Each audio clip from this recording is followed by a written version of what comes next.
France ১৭৮৯ সাল রাত নেমেছে কিন্তু শহর ঘুমায় না।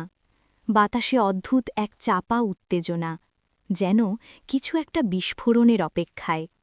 রাজপ্রাসাদের ভেতরে আলো ঝলমল করছে, অথচ বাইরে হাজার হাজার মানুষ দাঁড়িয়ে আছে অন্ধকারে, ঠান্ডায়, ক্ষুধায় আর জমে থাকার আগে।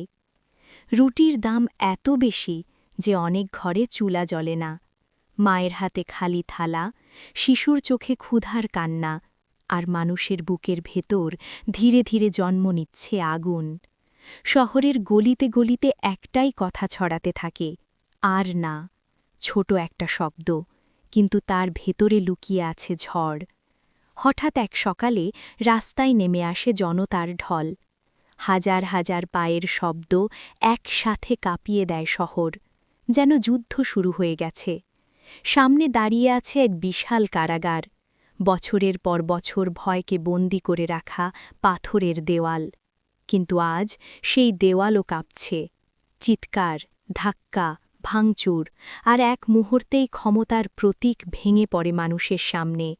বাতাস বদলে যায়, ভয় হারিয়ে যায়, জন্ম নেয় বিদ্রোহ।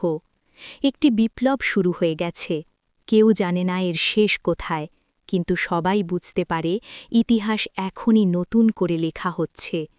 কারণ যখন ক্ষুধা আর অন্যায় একসাথে চিৎকার করে ওঠে, তখন কোনো সিংহাসনই চিরদিন টিকে থাকতে পারে না। আর সেদিন সাধারণ মানুষ প্রমাণ করেছিল পৃথিবী বদলানোর শক্তি তাদের হাতেই।